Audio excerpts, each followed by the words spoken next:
Kuala Lumpur, bekas pemilik klub Kuantan FA serta Markera United yang bergelar Datuk Seri menjadi individu pertama dalam sejarah Liga Malaysia, Liga M, dihumban ke penjara selepas gagal melunaskan baki tunggakan kepada bekas pemain pasukan itu, sekaligus dikenakan hukuman selama 7 hari di penjara Sungai Buloh. Peguam bela yang mewakili 47 pegawai dan pemain pasukan berkenaan, Suhaili Rahimi Abdul Razak berkata, Mahkamah Tinggi Kuala Lumpur mengeluarkan arahan untuk Datuk Seri itu menyelesaikan jumlah baki RM1.5 juta yang dipersetujui daripada jumlah keseluruhan RM3 juta pada 29 Januari bulan lalu. Namun mahkamah memberi masa tambahan sehingga 9 Februari lalu tetapi individu berkenaan gagal menyelesaikannya. Disebabkan itu pihak mahkamah sudah mengeluarkan satu waran tangkap kepada Datuk Seri berkuat kuasa pada 13 Januari. Jelasnya, ini adalah kes saman sivil yang pertama dalam sejarah bola sepak di Malaysia yang membabitkan pihak klub yang culas membayar gaji kepada pemain mereka.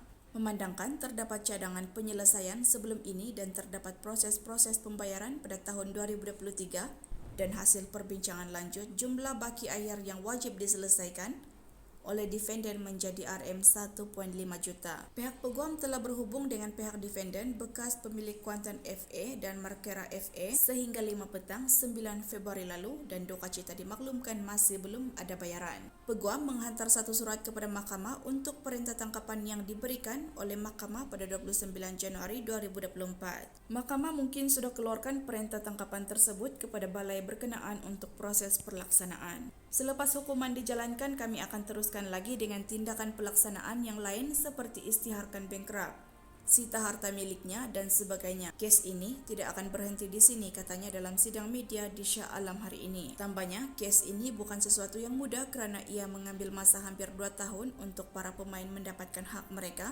meskipun individu berkenaan sudah melakukan bayaran sedikit demi sedikit dari jumlah secara keseluruhannya. Walau bagaimanapun, Datuk Seri itu boleh dilepaskan dari hukuman penjara sekiranya dia berjaya melakukan bayaran penuh.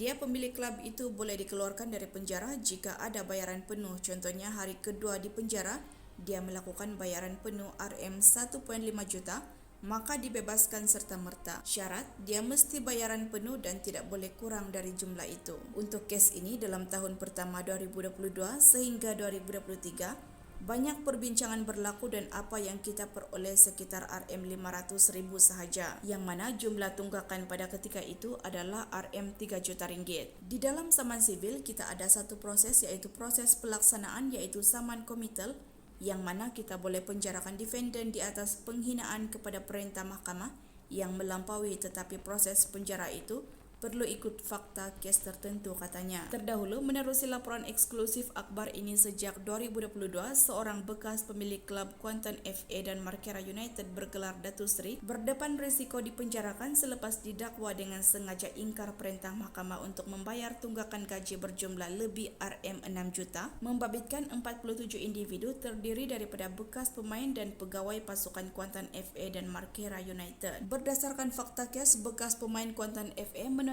sejumlah RM3 juta, manakala bekas pegawai pula sebanyak RM1.2 juta yang sangkut sejak 2018 lalu. Tuntutan sama juga turut dibuat bekas pemain dan pegawai Markera United dengan anggaran keseluruhan RM2 juta untuk menjadikannya nilai keseluruhan lebih RM6 juta yang perlu diselesaikan pengurus klub terbabit berdasarkan jumlah penuh kontrak yang terlibat.